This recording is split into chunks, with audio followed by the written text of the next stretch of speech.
Assalamualaikum warahmatullahi wabarakatuh.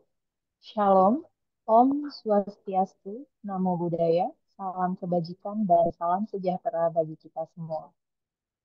Hadirin yang berbahagia, para dosen dan peneliti serta sivitas akademika Universitas Indonesia, selamat siang dan selamat bergabung di acara sosialisasi Gender Action Plan yang diselenggarakan langsung oleh Direktorat Inovasi dan Sains Teknopark Universitas Indonesia bekerjasama dengan Direktorat Pengabdian dan Pemberdayaan Masyarakat Universitas Indonesia pada hari ini Kamis 11 Juli 2024.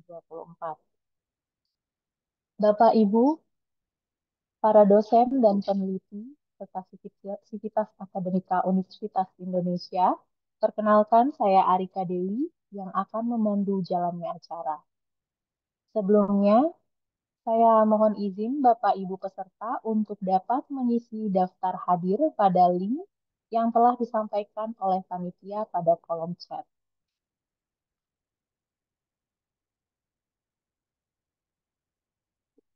Sebelum acara dimulai, marilah kita berdoa untuk kelancaran acara, berdoa menurut agama dan kepercayaan masing-masing.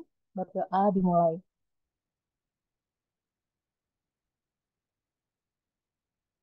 Berdoa selesai. Baik, Bapak Ibu, izin saya akan menyampaikan rangkaian kegiatan sekaligus menyapa para pembicara kita pada pagi hari ini. Yang pertama, Bapak Ahmad Gamal, SRM, SI, MUP, PhD, selaku Direktur Inovasi dan Sains Teknopark Universitas Indonesia, yang akan menyampaikan paparan mengenai Promoting Research and Innovation through Modern and Efficient Science and Technology, atau yang sering disebut dengan Prime Step, yang merupakan program pengembangan Sains Teknopark di 4 perguruan tinggi negeri Badan Hukum Indonesia. Selamat siang, Pak Gamal. Kemudian akan dilanjutkan dengan sambutan serta paparan mengenai program Gender Action Plan oleh Profesor Agung Waluyo, SKP, MSc, PhD, selaku Direktur Pengabdian dan Pemberdayaan Masyarakat Universitas Indonesia. Selamat siang, Pak Agung. Dilanjutkan dengan paparan administrasi keuangan dan LPJ terkait program Gender Action Plan oleh Bapak Suminto BAK SOS, SOS MSI, selaku staf khusus Wakil Rektor Bidang Riset dan Inovasi. Selamat siang, Pak Minto. Selamat siang, Pak Rike. Baik, Bapak Ibu, setelah pemaparan dari ketiga pembicara, maka akan kami buka sesi khusus tanya jawab. Silahkan Bapak Ibu dapat menuliskan pertanyaan di kolom chat yang nanti akan kami tampung dan bacakan satu persatu. Baik, untuk mempersingkat waktu, langsung saja kami buka acara pada pagi hari ini yang dimulai dengan sambutan sekaligus pemaparan dari Direktur Inovasi dan Sains Teknopark Universitas Indonesia kepada Bapak Ahmad Gamal. Kami persilakan. Terima kasih banyak, Mbak Arika. Bismillahirrahmanirrahim. Assalamualaikum warahmatullahi wabarakatuh. Selamat pagi, Bapak Ibu sekalian. Yang saya hormati Prof. Agung Waluyo, Direktur Pengabdian dan Pemberdayaan Masyarakat, dan juga PLT Direktur Administrasi Data dan Riset Inovasi. Pak Suminto, Staf Khusus Wakil Rektor Bidang Riset Inovasi, dan Bapak Ibu sekalian, dosen dan peneliti dari UI. Izinkan saya untuk share screen beberapa hal yang akan kami sampaikan pada pagi hari ini. Jadi mungkin perlu saya berikan pengantar bahwa kegiatan hari ini bisa dimungkinkan karena kita mendapatkan, kita beruntung sebetulnya ya, karena ada arahan dari pemerintah untuk beberapa universitas besar di Indonesia diminta mendirikan Science Technopark atau STP. Ada beberapa latar belakang tentunya ya, selain kebutuhan kita sendiri untuk hilirisasi inovasi, meningkatkan produktivitas kekayaan intelektual, kebutuhan pengembangan SDM inovator, kebutuhan pengembangan fasilitas riset, laboratorium uji, kebutuhan pendanaan untuk hilirisasi inovasi dan juga operasional laboratorium.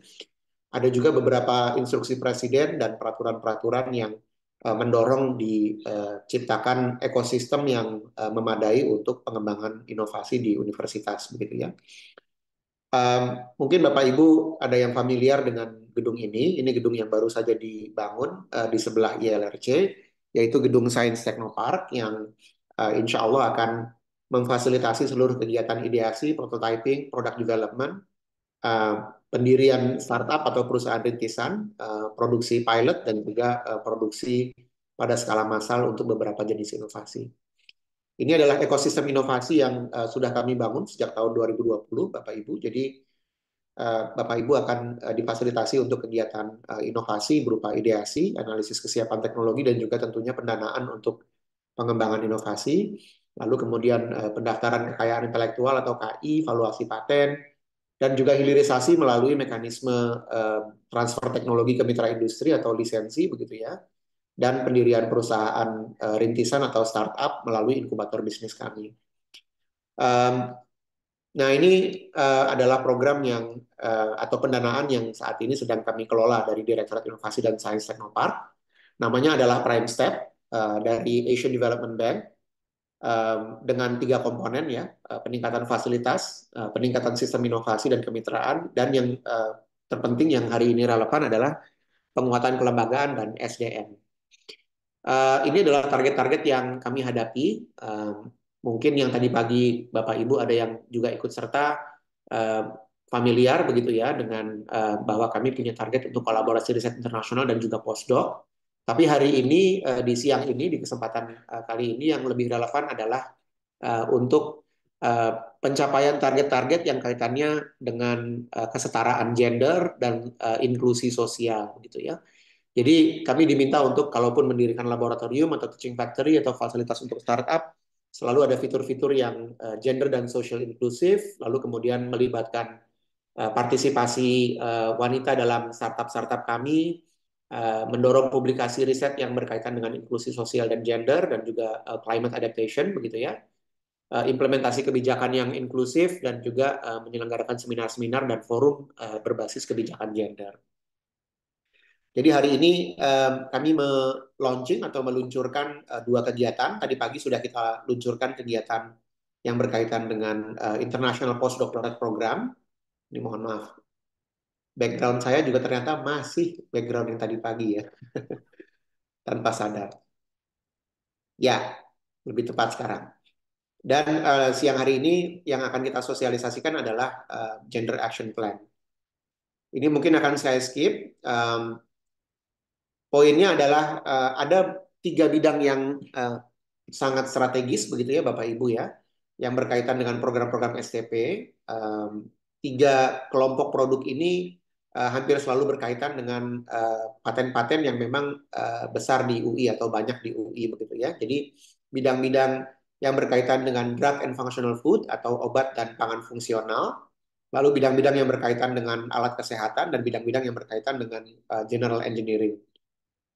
Di dalam kelompok produk drug and functional food, kita bisa temukan jenis-jenis produk seperti vaksin, stem cell, herbal medicine, functional food, dan juga dental care. Di dalam kelompok produk medical devices, kita bisa temukan produk-produk seperti elektromedis, dental implant, dan juga bone implant. Dan di dalam produk-produk yang berkaitan dengan engineering, ada produk yang relevan dengan artificial intelligence, renewable energy, advanced building, dan juga transportation. Nah, ini um, secara spesifik saya ingin menyampaikan bahwa program Gender Equality, Disability, and Social Inclusion yang akan kami luncurkan hari ini fokus pada 3 aspek. Yang pertama adalah bagaimana research cluster yang ada di UI yang tadi relevan dengan ketiga kelompok produk yang sudah saya sampaikan. Ini bisa menampilkan kegiatan-kegiatan yang juga menunjukkan dampak atau peran mereka dalam membalancing atau menyeimbangkan pertimbangan social equality atau kesetaraan sosial, gender equality atau kesetaraan gender, dan juga climate adaptation atau adaptasi perubahan iklim. Kami punya target khusus begitu ya Bapak Ibu ya, agar Bapak Ibu bisa menunjukkan dampak dari inovasi melalui kegiatan-kegiatan yang nanti akan Bapak Ibu usulkan melalui Gender Action Plan ini. terhadap target-target stakeholder, yaitu usaha menengah, kecil, dan mikro, lalu kemudian, usaha mikro, kecil, dan menengah, lalu kemudian pertimbangan-pertimbangan stakeholder untuk bidang energi, stakeholder bidang kesehatan ya, contohnya kesehatan mulut dan gigi, uh, pencegahan stunting dan juga peningkatan awareness untuk cancer, stakeholder yang berkaitan dengan air bersih atau clean water resilience, stakeholder yang berkaitan dengan obat-obat herbal atau herbal drugs, dan juga pusat-pusat studi yang berkaitan dengan gender. Apa ekspektasi dari program ini? Ekspektasinya adalah Bapak Ibu bisa mengeluarkan program atau kegiatan yang bisa menghasilkan pemberitaan yang cukup masif di media populer untuk tidak hanya meningkatkan awareness tapi juga mainstreaming begitu ya, mengarus utamakan pertimbangan dan kesetaraan gender, disabilitas dan juga social inclusion di dalam kegiatan-kegiatan inovasi. Selain juga purwarupa atau kajian-kajian yang bentuknya bisa policy brief gitu ya, untuk kemudian kita salurkan kepada stakeholder pemerintah yang tepat. Ini adalah jadwalnya, jadi hari ini kita luncurkan tanggal 11 Juli, dan kami berharap Bapak Ibu bisa mengirimkan proposal dan kelengkapannya sekitar 1 minggu sampai dari sekarang, gitu ya, sekitar tanggal 19 Juli, agar kemudian di akhir Juli bisa kami umumkan siapa peserta yang akan didanai kegiatannya, dan kemudian bisa kita pertanggungjawabkan hasil luarannya di akhir September dan di Monef di akhir Oktober 2024. Itu mungkin pengantar dan sambutan dari saya. Sekali lagi terima kasih karena Bapak Ibu sudah bersedia untuk ikut serta dan mudah-mudahan mengajukan proposal untuk kegiatan ini. Nanti insya Allah kegiatan mendetailnya akan disampaikan oleh kolega saya, Prof. Agung, Direktur Pengabdian dan Pemberdayaan Masyarakat, mungkin juga nanti dibantu oleh tim beliau, dan juga mengenai pertanggungjawaban keuangan akan disampaikan oleh Pak Suminto, Staf Khusus Wakil Rektor Bidang Riset Inovasi. Terima kasih, saya kembalikan ke Mbak Arika. Assalamualaikum warahmatullahi wabarakatuh. Waalaikumsalam warahmatullahi wabarakatuh. Terima kasih Pak Gamal. Selanjutnya, sambutan dan paparan Gender Action Plan oleh Direktur Pengabdian dan Pemberdayaan Masyarakat Universitas Indonesia kepada Prof. Agung, kami persilahkan. Terima kasih Mbak Eka. Selamat pagi semuanya. Assalamualaikum warahmatullahi wabarakatuh. Pada kesempatan ini kami ingin mengucapkan terima kasih teman-teman dari berbagai fakultas, profesor, Bapak Ibu, dosen, maupun mungkin ada perwakilan dari mahasiswa yang mewakili ikut hadir pada pertemuan pagi ini. Pada kesempatan ini dengan saya memaparkan sambungan dari apa yang sudah disampaikan tadi oleh Gamal.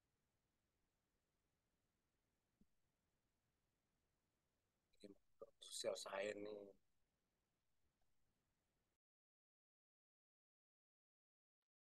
Oke.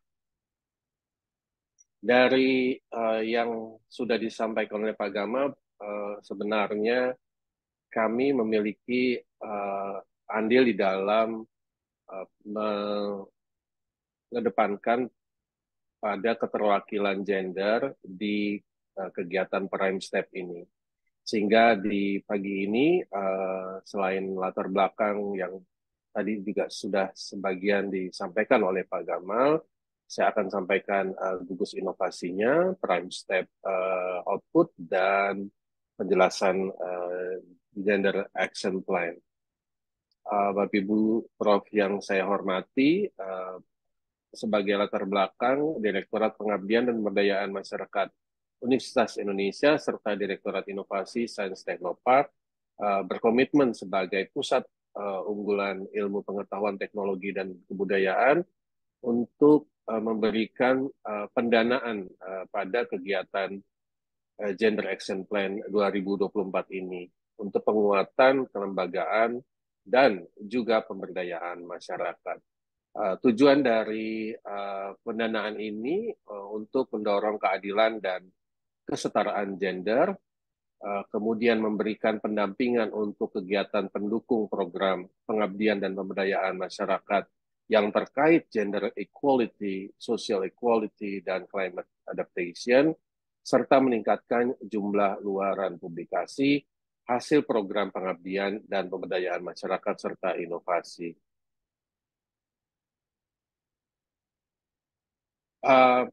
Seperti yang juga sudah disampaikan bahwa berdasarkan gugus inovasi Universitas Indonesia, maka ada 3 gugus inovasi, yaitu inovasi obat dan pangan fungsional, kemudian gugus inovasi alat kesehatan, serta gugus inovasi rekayasa teknik.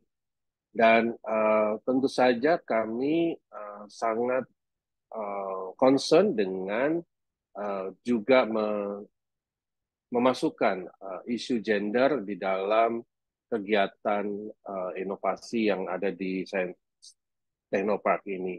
Dan seperti yang kita ketahui, bahwa dari tiap gugus-gugus ini pun sudah ada beberapa kegiatan yang sudah akan diluncurkan pada tahun ini dan tahun depan.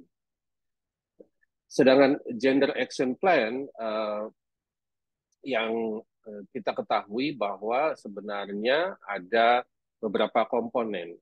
Ada 3 setidaknya komponen. Yang pertama adalah Research and Development Innovation Facility Upgraded.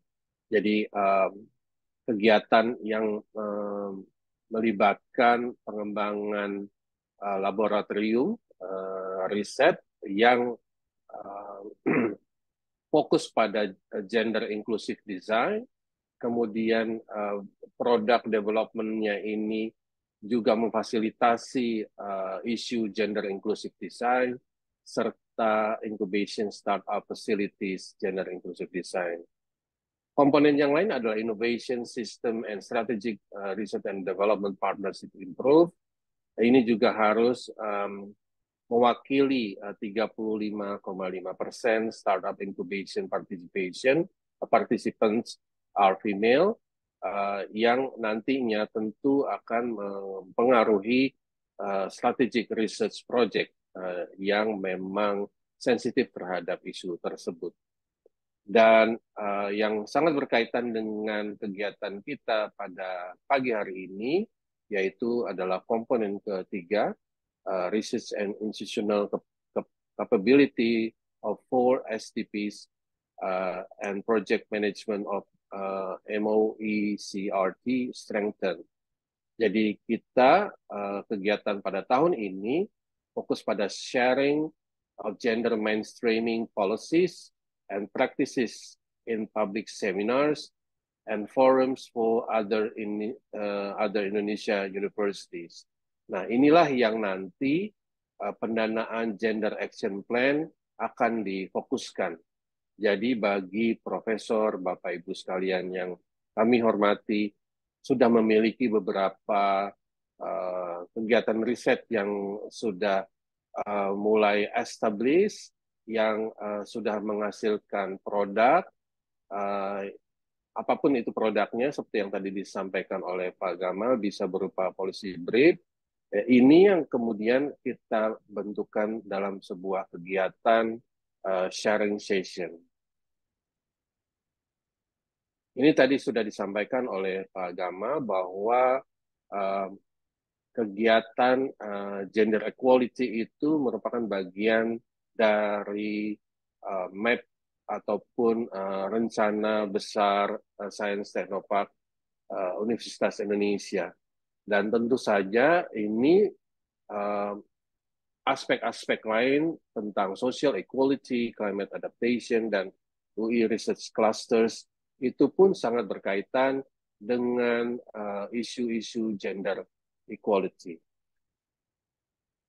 Nah, dari pendanaan yang kami akan luncurkan pada tahun ini, kami meminta luaran berupa berita populer yang tadi sudah disampaikan bahwa diterbitkan di media online bereputasi baik dan tidak diperkenankan diterbitkan di website fakultas ataupun departemen ataupun website Universitas Indonesia. Dan produk-produk yang mungkin Prof, Bapak, Ibu sekalian sudah miliki, termasuk di dalamnya teknologi tepat guna, bisa juga dimasukkan, dilaporkan di dalam kegiatan tersebut. Namun yang menjadi fokus kami memohon di dalam kegiatan di tahun ini adalah pemberitaan yang bisa menaikkan kegiatan yang dilakukan oleh Science Technopark Universitas Indonesia yang memang di situ kita menginginkan isu gender equality bisa dikerjakan ataupun disentuh. Ini persyaratan untuk dosen pengabdi yang mengusulkan pada pengusulan pendanaan Gender Action Plan, yaitu pertama staf pengajar tetap di UI dan masih aktif mengajar, memiliki rekam jejak yang baik dalam program pengabdian dan berdayaan masyarakat.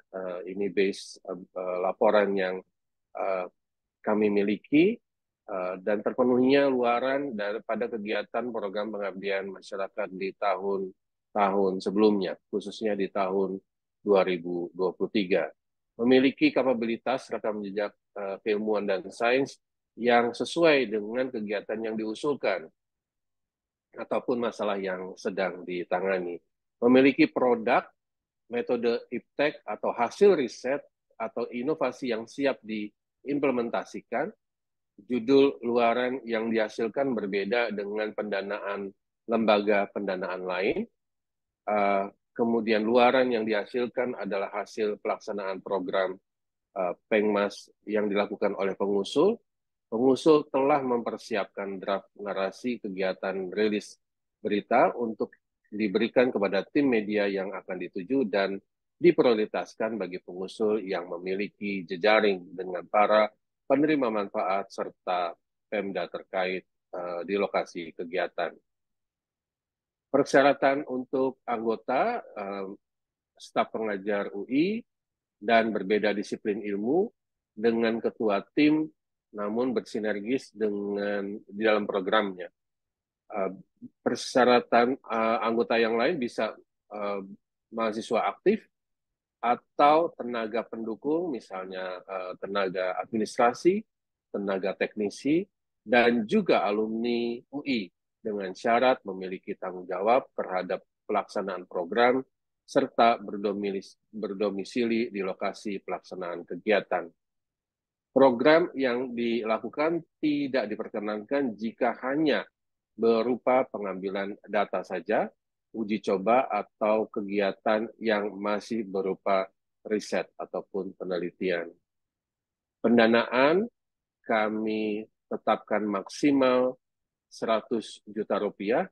Komponen biaya pendanaan antara lain adalah honor yang diberikan selama bukan tim pengusul dan bukan dosen UI, kemudian dosen UI, maaf. Kemudian dosen dapat diberikan honorarium, namun sebagai narasumber ataupun praktisi profesional, besaran honor harus ada dasar pemberian nominalnya, misalnya SBM UI, dan bahan habis pakai, biaya perjalanan dinas, serta biaya lainnya. Nah, ini yang bisa diusulkan di dalam perencanaan pendanaan Gender Action Plan di tahun 2024 ini. Lokasi kegiatan diharapkan para pengusul dapat melaksanakan program Gender Action Plan-nya di lokasi Jabodetabek. Dan batas akhir pengunggahan proposal RAB sampai dengan maksimum 100 juta di tanggal 19 Juli. Kontrak akan ditandatangani pada bulan Juli ini. Implementasi mulai dari 29 Juli sampai 27 September. Batas akhir unggah laporan pada tanggal 30 September. Berikut ini link pendaftarannya. Demikian informasi yang saya sampaikan. Di sini ada nomor serta alamat email dari pimpinan DSTP dan juga tim yang ada. Jika ada pertanyaan bisa ditanyakan di sesi diskusi ataupun ke alamat email berikut. Terima kasih, saya kembalikan ke Mbak Rika. Terima kasih Prof. Agung. Baik, sebelum masuk ke materi berikutnya, izin saya sampaikan kembali kepada Bapak Ibu untuk dapat mengisi daftar hadir pada link yang sudah disampaikan di kolom chat. Untuk Bapak Ibu yang memiliki pertanyaan, kami persilahkan untuk menulis pertanyaan pada kolom chat yang akan kami bacakan pada sesi tanya jawab. Bagi Bapak Ibu yang tertarik mengikuti program Gender Action Plan ini, panduan serta link pendaftaran akan disampaikan oleh panitia melalui kolom chat.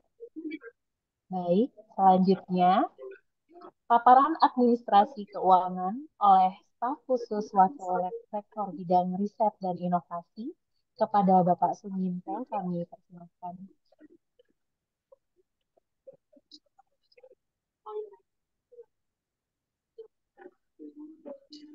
Baik, terima kasih Mbak Arike, Pak Gamal, Prof. Agung, dan Bapak Ibu dan Profesor Dosen di Lingkungan Universitas Indonesia. Selamat siang. Izinkanlah kami menyampaikan terkait dengan sistem atau penggunaan dan penyampaian laporan pertanggungjawaban kegiatan khususnya untuk program Gender Action Plan tahun 2024. Sudah kelihatan semua ya Bapak Ibu PPT saya? Sudah, Pak. Sudah, baik. Pak. Terima kasih. Ini yang akan kami sampaikan pertama mungkin terkait dengan dasar hukum atau ketentuan tentang penggunaan dana hibah, kemudian tentang timeline kegiatan, pencairan dana dan pelaporan serta pengumpulan sisa dana bila di dalam program kegiatan ini nanti terdapat sisa dana, kemudian rencana anggaran biaya, kemudian panduan penggunaan dan pelaporan dana hibah LPJ, dan surat pertanggungjawaban mutlak, dan juga nanti ada fakta integritas dan surat penugasan. Nah, ini terkait dengan dasar hukum, nanti akan kami share juga semua ketentuan yang ada yang kami sampaikan. Pertama terkait dengan Peraturan Rektor UI Nomor 14 Tahun 2023 tentang standar biaya UI. Jadi program ini menggunakan standar biaya Universitas Indonesia sepenuhnya. Kemudian Peraturan Rektor UI Nomor 27 Tahun 2018 tentang pedoman perjalanan dinas dalam negeri. Jadi ini sangat penting karena mungkin kegiatan program ini menggunakan kegiatan yang ada di dalam negeri. Tapi kalau misalnya nanti ada ketentuan atau mungkin perjalanan yang harus ke luar negeri, ini juga harus menggunakan Peraturan Rektor Nomor 29 Tahun 2017 tentang pedoman dinas luar negeri, jabat struktural, dosen, dan tenaga pendidikan UI. Kemudian Peraturan Rektor tentang tata cara pengadaan barang dan jasa yang dibiayai dari kegiatan ini. Kemudian satu lagi SK nomor 17 tahun 2019 tentang standar kelengkapan dokumen pembayaran. Jadi dokumen-dokumen pembayaran harus mengikuti dengan standar yang kerja ini. Kurang lebihnya seperti ini yang tadi mungkin disampaikan Pak Gamal. Jadi kemungkinan akhir Juli atau awal Agustus pelaksanaan kegiatannya, kemudian nanti mungkin pencairannya setelah 2 minggu, batas pelaporannya mungkin nanti tergantung dari penugasan nanti dari Prof. Agung, apakah 2 bulan atau 3 bulan. Jadi kalau kira-kira 3 bulan mungkin akan berakhir sekitar Oktober atau awal November. Kemudian ada batas akhir kegiatan itu 31 Oktober misalnya, maka pelaporannya maksimal adalah 10 hari setelah batas akhir. Nah, yang keuangan memang lebih maju sedikit ya, karena harus dipertanggungjawabkan terlebih dahulu. Kemudian di dalam penyusunan anggaran, mohon dapat diklasifikasikan sesuai dengan urutannya ya. Misalnya terkait honor, kemungkinan honor ini kalau honor pengabdi atau pengusul kan tidak boleh. Yang bisa diberikan adalah ke pihak ketiga atau non pegawai UI.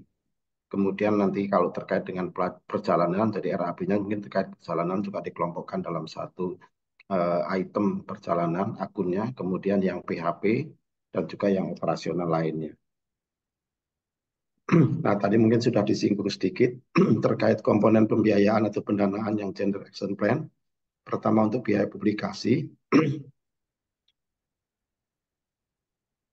Ini tuh untuk considering penulisan, subscribe, kemudian data sekunder, biaya proofreading, ya, kemudian edit thesis, biaya penerbitan dan sebagainya.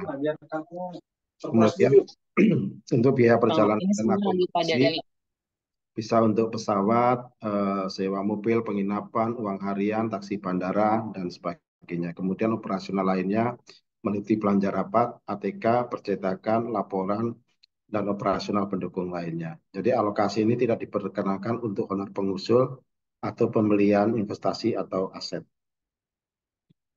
Kemudian dalam menyusun laporan pertama harus akuntabel. Jadi pengeluaran-pengeluaran harus dapat dipertanggungjawabkan dan komplain terhadap aturan.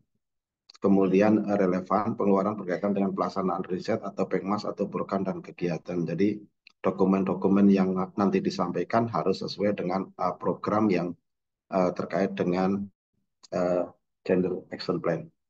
Kemudian laporan juga disusun secara sistematis, ya, teratur berdasarkan atau klasifikasi pengeluaran yang sesuai dengan rencana RAP yang tadi saya sampaikan di atas. Kemudian kalau belanja honor, ini pertanggungjawabannya adalah untuk honor review, narasumber atau moderator yang diperkenankan. Buktinya ini adalah pembayaran honor, ada surat undangan atau surat tugas, CV, NPWP beserta NIK, daftar hadir, berita acara serah terima, output pekerjaan dan atau laporan pekerjaan, ya, khusus untuk honor reviewer, dan ada laporan juga kegiatannya. Ini format contoh pengeluaran honor, nanti Bapak Ibu bisa lihat contohnya. Kemudian untuk belanja jasa atau sewa atau cetak, antara lain untuk sewa peralatan atau kendaraan, cetak, catering, jasa pembuatan sarana promosi film, iklan, banner, pamflet atau baliho, kemudian ada biaya proofreading, substansi review, editing service atau biaya penerbitan lain dan sejenisnya. Kemudian untuk biaya bukti pendukungnya untuk belanja jasa sewa cetak harus ada surat penawaran, surat perintah kerja SPK bila nilainya di atas 25 juta, kemudian ada berita acara serah terima PAST atau surat jalan, kemudian ada invoice atau kwitansi atau nota printed, kemudian ada berita acara pembayaran bila nilainya di atas 25 juta, kemudian faktur pajak jika ada, salinan SIM, dan STNK untuk sewa kendaraan. Untuk belanja bahan habis pakai, ini bisa untuk kegiatan considering, penulisan, subscribe sumber data sekunder, biaya proofreading, substansi review, dan atau editing services, dan biaya penerbitan dan sejenisnya. Kemudian untuk belanja barang atau bahan habis pakai yang pembeliannya melalui online, harus ada invoice dari platform, kemudian ada bukti bayar atau transfer, ada bukti delivery form dan authorized merchant dari platformnya. Kemudian untuk belanja barang dan habis pakai, dokumennya yang antaranya adalah invoice, ada kwitansi, ada SPK atau berita acara serah terima, ya, untuk providing, substansi review atau editing dengan laman transaksi dalam negeri, dan ada bukti bayarnya. Kemudian untuk belanja operasional lainnya bisa untuk alat tulis kantor, ATK, fotokopi, penjelitan, belanja barang rapat, operasional pendukung lainnya. Untuk bukti operasional pendukung lainnya, bukti pembeliannya adalah berupa bond, kwitansi, bukti transfer atau bukti elektronik, surat undangan, dan daftar hadir untuk biaya konsumsi. Kemudian untuk perjalanannya, jadi perjalanan antara lain ini antara uang harian, ada uang saku, transport lokal, uang makan, dan penginapan. Ada transportasi ke bandara, ya, misalnya naik damri atau naik taksi dari rumah ke bandara atau bandara ke rumah. Kemudian asuransi perjalanan atau pengurusan visa kalau perjalanannya dilakukan ke luar negeri. Yang di luar negeri dapat diberikan H+1 dan H-1, namun nilai uang hariannya tidak full 100%, tapi hanya diberikan masing-masing 50%. Kemudian bukti perjalanan dinas, nanti ada tugas dari pejabat berwenang, mungkin fakultas atau ketua departemen, fotokopi tiket, boarding pass pesawat atau kereta, kwitansi atau bukti bayar penginapan, hotel, tiket dan atau asuransi perjalanan, bukti pengeluaran uang harian dan taksi bandara, SPPD yang ditandatangani oleh pemberi tugas. Bukti pengeluaran real adalah pengeluaran biaya transportasi yang tidak dapat diperoleh buktinya. Misalnya kalau lagi ke daerah, mungkin sewa kapal nggak ada buktinya, atau mungkin naik ojek nggak ada buktinya, barangkali itu nanti bisa menggunakan form bukti pengeluaran real. Kira-kira formatnya seperti ini, nanti Bapak Ibu bisa pelajari dan isi. Kemudian untuk memudahkan, kami juga sampaikan terkait dengan penyusunan LPJ dalam sebuah matrik. Pertama, untuk belanja yang di bawah 1 juta itu cukup kwitansi saja. Kemudian untuk 1 juta sampai 25 juta itu harus ada invoice, ada kwitansi, ada bukti transfer, surat jalan atau tanda terima, fatur pajak jika transaksinya dengan PKP, surat penawaran harga, dan surat pemesanan. Kemudian untuk yang di atas 25 juta sampai 300, selain kriteria yang ada di atas 1 juta sampai 25, masih ada tambahan terkait dengan SPK, BAST, BAP, dan harga perkiraan sendiri. Jadi pada saat menyusun harga perkiraan sendiri ini juga harus ada referensinya. Jadi mohon hati-hati ya Bapak Ibu untuk penyusunannya. Ini adalah dokumen-dokumen yang harus dilengkapi, tapi karena mungkin anggaran untuk kegiatan generation plan ini hanya sampai 100, jadi kemungkinan tidak ada barang atau jasa yang nanti akan dilakukan lelang, karena kalau untuk barang lelang itu di atas 300 dan untuk jasa di atas 200, itu nanti akan dilakukan oleh Direktorat Logistik. Tapi saya rasa itu tidak sampai ke sana. Barangkali itu Bapak Ibu yang bisa saya sampaikan nanti untuk penyusun RAP maupun dengan laporan jawaban, dan diperhatikan bahwa dokumen atau kwitansi pertanggungjawaban nanti harus sesuai dengan tanggal penugasan. Misalnya tanggal 1 Agustus dimulai penugasan dan berakhir tanggal 30 Oktober, maka dokumen-dokumen yang harus disampaikan adalah sesuai dengan tanggal tersebut. Nah, perlu diperhatikan juga jangan sampai nanti bukti transfernya juga di luar tanggal itu, tapi kwitansinya di ring tanggal itu, nanti bisa menjadi temuan audit Bapak Ibu sekalian. Mungkin dari saya sekiranya itu yang bisa saya sampaikan. Nanti kalau Bapak Ibu setelah menerima atau mendapatkan program ini, tentu kami akan memberikan pendampingan lebih teknis lagi, karena mungkin nanti dengan terkait dengan transaksi perpajakan, untuk bagaimana meminta e-billing, proses bayar pajak dan sebagainya, nanti kami akan melakukan pendampingan. Mungkin itu dari kami. Terima kasih. Assalamualaikum warahmatullahi wabarakatuh, dan saya kembalikan ke Mbak Arika. Terima kasih. Waalaikumsalam warahmatullahi wabarakatuh. Terima kasih Pak Minto. Baik, Bapak Ibu, langsung saja kita masuk ke sesi tanya jawab. Di kolom chat saya lihat sudah ada beberapa pertanyaan. Mungkin saya akan coba bacakan satu persatu. Yang pertama dari Bapak Rajo Mangasa Siagian.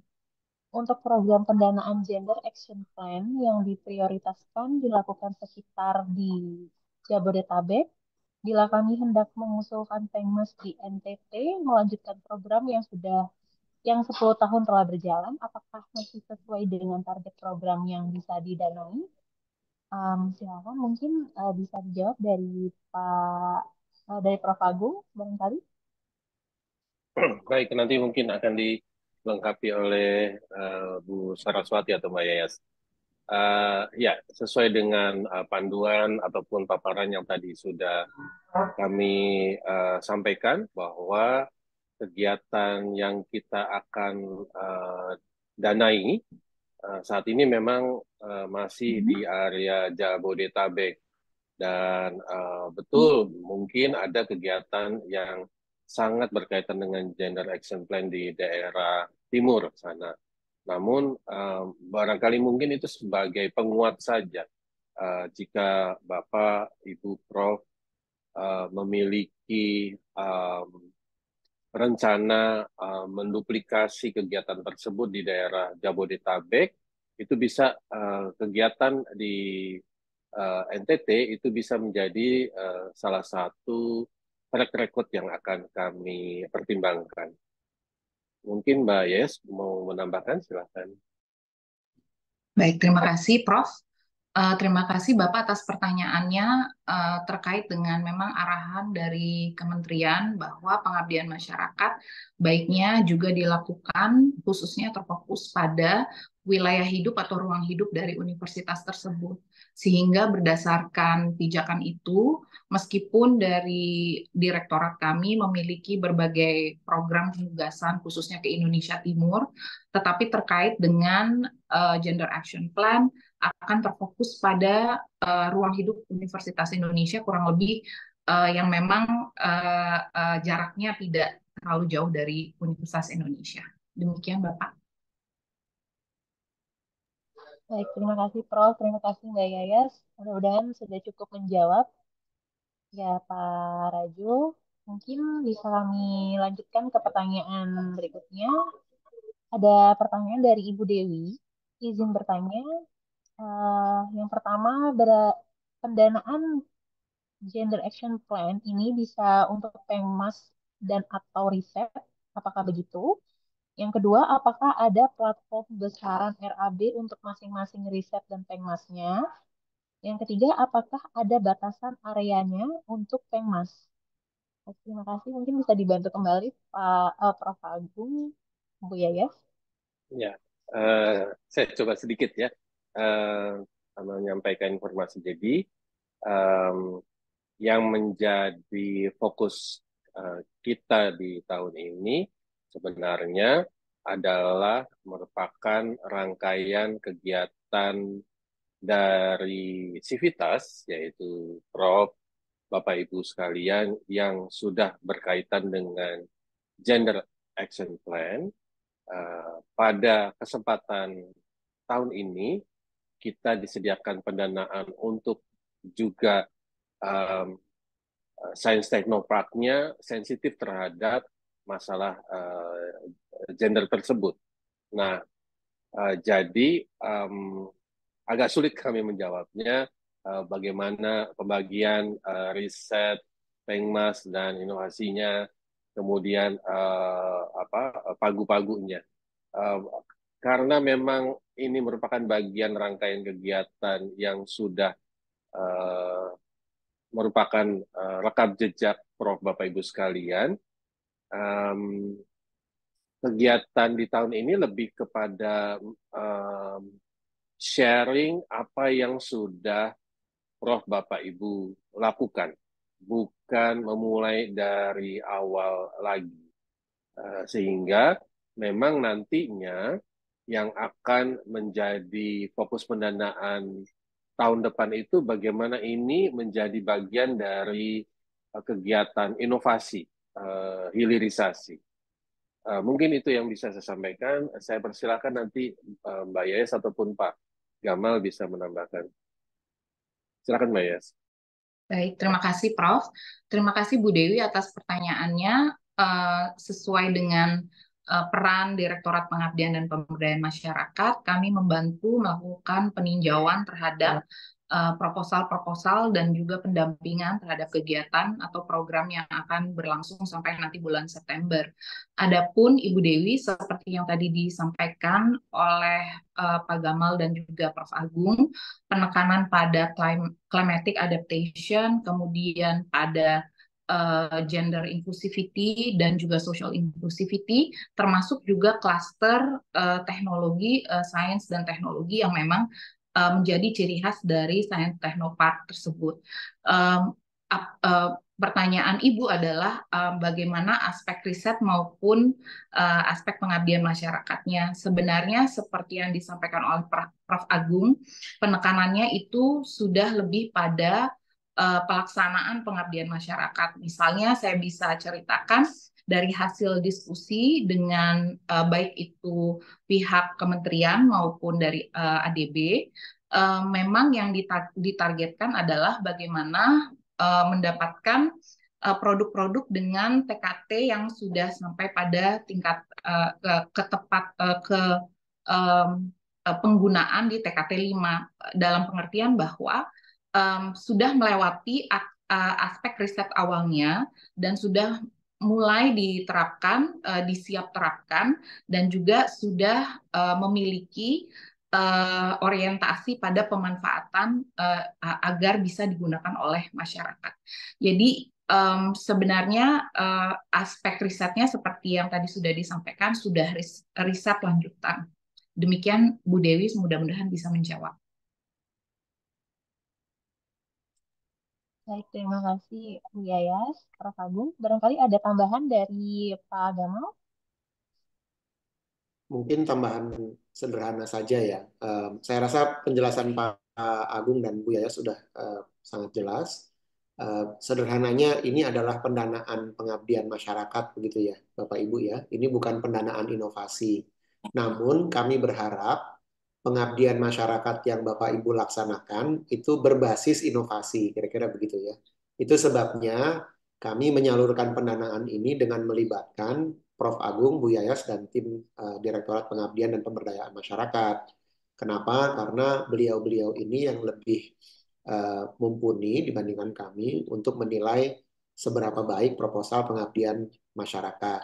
Kami hanya memberikan pendanaan untuk tujuannya disalurkan agar kemudian inovasi-inovasi yang Bapak Ibu laksanakan bisa tidak hanya punya dampak komersial, namun bisa juga punya dampak kepada masyarakat, terutama untuk meningkatkan 3 hal: kesetaraan gender, inklusi sosial, dan juga inklusi terhadap mereka yang memiliki disabilitas. Jadi kalau misalnya Bapak Ibu punya produk-produk inovasi yang memang relevan untuk tema-tema kesetaraan gender, tema-tema inklusi sosial, inklusi disabilitas, kami mengundang Bapak Ibu untuk mengajukan kegiatan pengabdian masyarakat untuk nanti didanai dan difasilitasi bersama oleh DISTP dan DPPM. Jadi kata kuncinya adalah ini kegiatan pengabdian masyarakat berbasis inovasi, bukan kegiatan penelitian yang punya dampak terhadap masyarakat. Mungkin itu kata kuncinya ya, Prof. Agung dan Bu Yayas ya. Terima kasih. Terima kasih, Pak. Baik, terima kasih Pak Gamal. Eh, pada Bapak Ibu peserta sosialisasi, kami masih menunggu pertanyaannya. Jika masih ada pertanyaan, bisa langsung disampaikan dalam kolom chat atau bisa langsung mengaktifkan fitur raise hand untuk berbicara langsung dengan para pembicara kita pada hari ini. Baik, Kak, kayaknya ada pertanyaan dari Prof. Nurwati. Kalau nggak salah.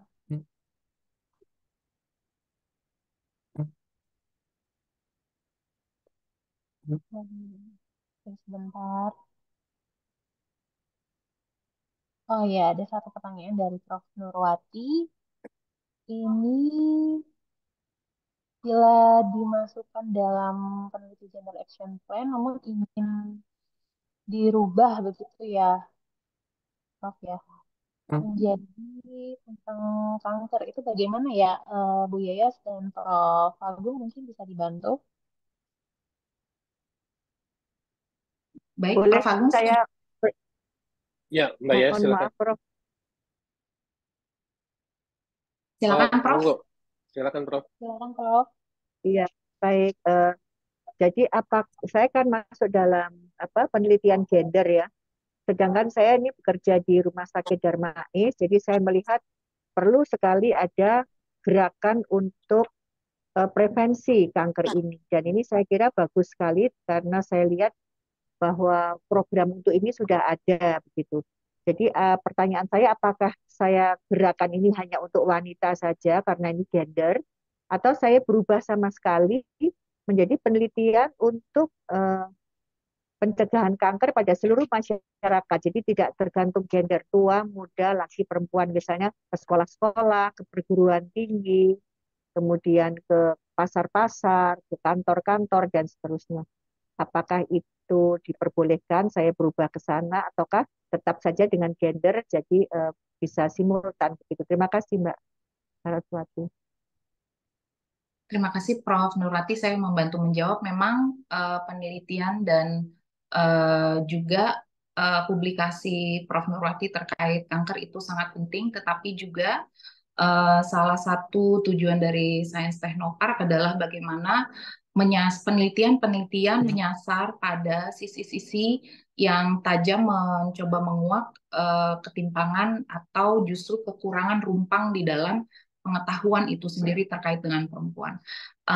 Kaitannya dengan hal ini, Prof. Nurwati, sebenarnya yang kami harapkan bagaimana khususnya di bagian kesehatan, khususnya kesehatan tubuh perempuan dalam hal ini, misalnya bagaimana masih kurangnya kesadaran terhadap screening dini, misalnya ya, Prof. Ya, bagi perempuan khususnya terhadap bahaya daripada kanker payudara. Itu saja saya rasa sangat membantu sekali ya untuk melakukan baik itu uh, sosialisasi maupun pembinaan kader-kader mungkin Prof. Nurwati untuk lebih luas lagi wacana yang bisa diangkat tentang pencegahan atau melakukan sosialisasi terkait dengan penyakit kanker khusus perempuan. Demikian, Oh, Prof. baik Mbak, paham Mbak, paham. Jadi nanti diarahkan ke sana ya. Jadi bisa simultan ya, Betul, simultan Prof. mengenai kanker dan pada wanita begitu ya. Baik, Prof. Baik. Terima kasih Mbak, terima kasih. Terima kasih, Prof. Nurwati. Terima kasih, Mbak Arika. Sama-sama. Ini ada satu pertanyaan lagi yang masuk ke DM panitia, Bu Yayas. Apabila proposal yang kami ajukan tidak berkaitan dengan gugus inovasi di UI, apakah bisa? Baik, terima kasih pertanyaannya. Seperti yang tadi sudah disampaikan, sebenarnya tujuan utamanya adalah bagaimana melakukan pengabdian masyarakat yang memiliki orientasi terhadap keadilan gender. Adapun sebenarnya beberapa sisi yang bisa menjadi topik ya. Tadi ada topik terhadap inklusivitas gender, kemudian inklusivitas sosial, dan juga climatic adaptation, yang menurut kami itu adalah topik-topik yang membutuhkan pendekatan multidisipliner yang tidak selalu hanya pada aspek sains teknologi semata, tetapi juga melibatkan khususnya terkait dengan sosial humaniora. Jadi kami persilahkan melihatnya dalam kerangka ada suatu problem ketimpangan dan bagaimana memecahkan problem itu menggunakan pendekatan multidisipliner. Oke, baik, terima kasih Wiyaya atas penjelasannya. Bapak Ibu, masih kami tunggu jika ada pertanyaan, bisa langsung disampaikan ke dalam kolom chat atau bisa mengaktifkan fitur raise hand. Izin bertanya, Ya, silakan. eh, ya, terima kasih. Apakah suara saya terdengar?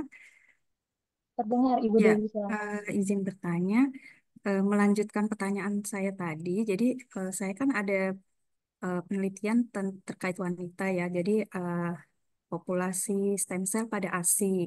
Nah, seandainya dilanjutkan dengan GAP ini, apakah misalnya berarti pengmasnya gitu ya? Misalnya jadi apakah penyuluhan atau apa mungkin webinar kepada masyarakat gitu ya. Kemudian nanti produknya berarti berita di media sosial di media populer, kemudian video atau apakah seperti itu? Ya, betul Ibu, tepat seperti itu Bu Dewi. Jadi data stem cell itu jika Ibu memiliki subjek-subjek yang termasuk subjek-subjek atau penerima manfaat yang dapat dilaporkan nanti di dalam program atau laporan program, itu sudah menjadi kegiatan pengabdian masyarakat yang nanti bisa diamplifikasi dengan pemberitaan sebagai salah satu luaran kami, pemberitaan di media yang bereputasi. Betul, Bu. Oke, baik. Ibu, Kemudian Bu Dewi, mohon maaf kalau saya boleh tanya, ini lokasi di mana ya, Bu? Kalau Ibu terbayang untuk melakukan sosialisasi, adakah komunitas tertentu atau individu terpilih itu untuk melakukan hal tersebut? kalau selama ini respondennya atau donor ASI-nya sih dari klinik apa klinik ASI ataupun puskesmas gitu. Jadi mungkin Oh, bisa baik. juga di kelompok-kelompok tersebut, misalkan di penyuluhan, misalkan di puskesmas atau klinik-klinik ASI, sepertinya memungkinkan juga. Betul, Bu. Itu sudah tepat, Bu. Betul. Baik, terima kasih. Untuk itunya tadi tidak ada ya, maksudnya plafon anggarannya eh, nggak ada atau gimana? Maksimal berapa gitu untuk anggaran tersebut? Baik, Bu. Seperti yang tadi sudah disampaikan, sebenarnya maksimal 100 juta itu sudah dibagikan untuk porsi kegiatannya seperti apa. Nanti Ibu dapat mengunduh dari tautan yang sudah diberikan oleh tim ya, Bu. Tapi maksimal 100 juta, Bu. Oh iya, baik. Waktunya untuk waktunya Baik, dari tanggal 29 Juli sampai bulan September, Ibu, kira-kira. September. Oke, baik. Terima Betul. kasih. Iya, Bu. Baik, sudah cukup Ibu Dewi. Ya, terima kasih. Terima kasih. Terima kasih Ibu Yayas, Bapak Ibu. Terima kasih. Apakah masih ada pertanyaan yang ingin disampaikan? Bapak Ibu juga sudah dapat mengunduh panduan dari Gender Action Plan ini yang telah dikirimkan oleh panitia pada kolom chat.